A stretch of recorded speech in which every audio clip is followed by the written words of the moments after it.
dia, mais uma aula de arte com a professora Lélia Risuênio. Vamos lá, vamos para o assunto do dia, retomada da subjetividade. Então, várias interpretações da arte nesse momento. Então, nós vamos abrir esse capítulo com essa belíssima obra da Ana Horta, né, que vem mostrar essa retomada da subjetividade na arte. Então, na década de 1980, retorna esse gosto pela pintura que ficou meio que adormecido no ano de 1970. 1980 retorna o gosto, a empolgação pelas pinturas, com uma retomada de subjetividade.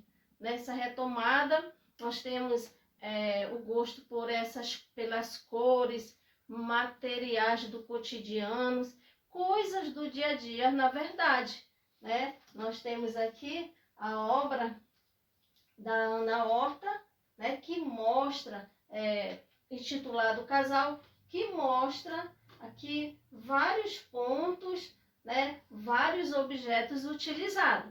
Mas nós vamos perceber durante a aula essa subjetividade, essa retomada do gosto pela pintura, pela arte, pelo fazer arte. E nós temos, então, gente, vamos ver a arte feminista.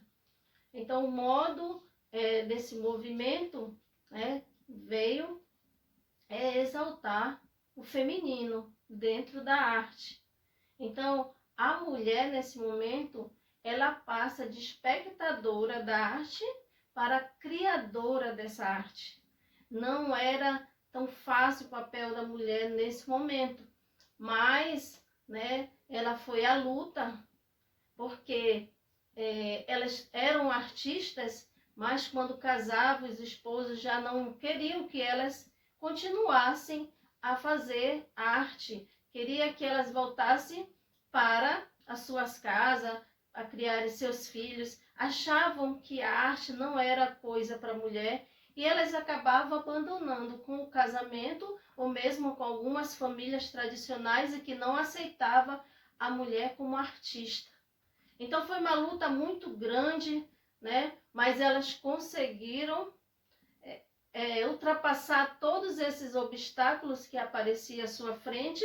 E aí nós temos, gente, o exemplo de várias mulheres na arte, como a Yoko Ono. Nós temos lá na Semana da Arte Moderna, Tarsila do Amaral, nós temos Anita Malfatti. Então vocês observam que na arte nós temos também no início da nossa aula, né, a obra que foi a abertura do capítulo, Ana Horta também, uma grande artista.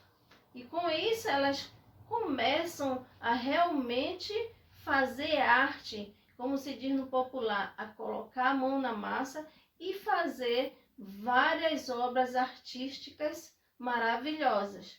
Aqui eu tenho um pouco mostrando essa imagem do Art Pater, do bem. Então ele mostra aqui um pouco dessa arte feminina, mostrando como se fosse um tapete, né, que se remete ao papel da mulher naquele momento. E tenho também aqui o conceito, a consolidação do movimento feminista no final da década de 60, produziu reações e contra-reações, afetando a distribuição de papéis sociais em diversos âmbitos das estruturas sociais. Então, é tudo aquilo que eu falei ainda há pouco sobre esse papel da mulher dentro da obra de arte, em que a mulher queria participar das grandes exposições de arte, mas ela conquistou, como eu falei ainda há pouco, ela conquistou esse espaço dentro da arte e serve de inspiração até agora, hoje, no nosso dia a dia, nos nossos tempos, né? E aí eu tenho a arte povera. A arte povera, tá aqui, foi um movimento radical da arte italiana do final dos anos 60 em 1970, cujo artista exploraram uma variedade de processos não convencionais com o uso de materiais não tradicionais. Então, essa arte povera era denominada uma arte pobre, porque não pobre porque não tinha recursos, porque era uma arte muito simples, mas porque ela utilizava materiais que não eram utilizados na época, né? Era diferente daqueles materiais como tela, tinta óleo, né? Então, todos os materiais utilizados naquele momento.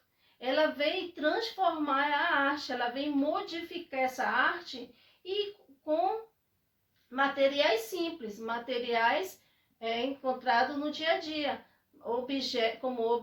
vários tipos de objetos, também utilizavam pedaços de panos, folhas, madeira, até sapatos usados, roupa usada, tudo isso servia para a arte povera.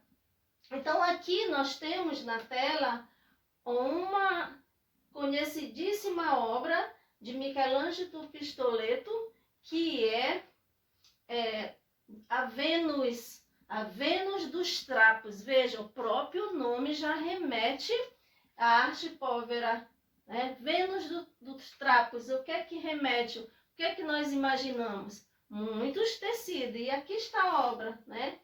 Está aqui a obra, e em volta um monte, né? Cheio de, constituído com roupas, com tecidos, com trapos, né? Dessa forma que nós temos a arte povera. E aí, gente, nós temos agora um assunto interessantíssimo sobre o rock nos anos 1980 no Brasil, uma época maravilhosa em que é trabalhado o rock brasileiro. No início dos anos de 1980, o rock no Brasil ganhou força e amadureceu como um mobilizador de uma parcela da juventude brasileira, firmando-se no decorrer da década com diferentes estilos.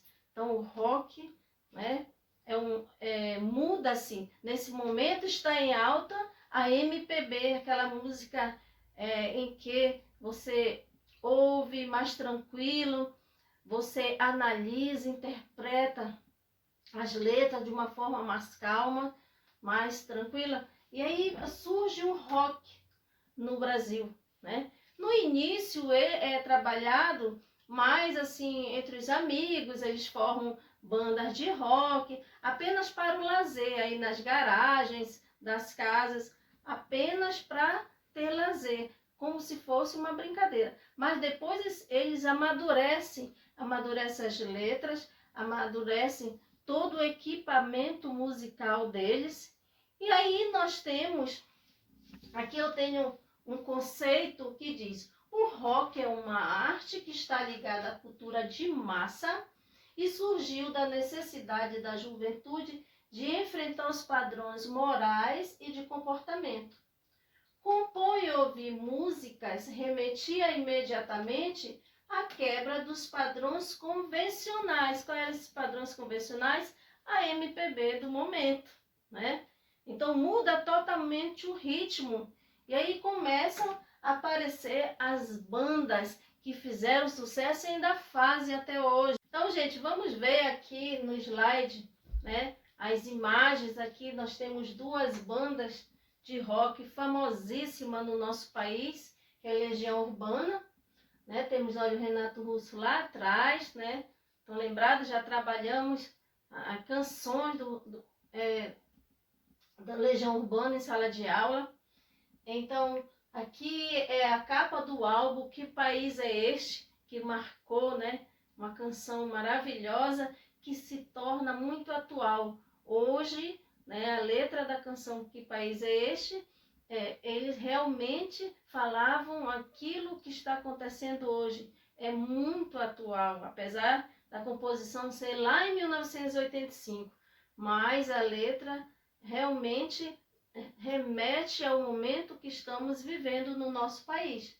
E aqui eu tenho a Blitz, né, que é outra banda famosa, em que temos o Evandro Mesquita aqui ao centro, uma banda que também fez sucesso em 1980, assim como Paralamas do Sucesso, Titãs, Capital Inicial. Então, gente, o Rio de Janeiro, ele se torna palco do rock brasileiro, que lá era onde estavam as gravadoras, onde estavam as grandes casas de show, inclusive aqui a Blitz está cantando numa casa de show famosa no Rio de Janeiro, o Disco Voador.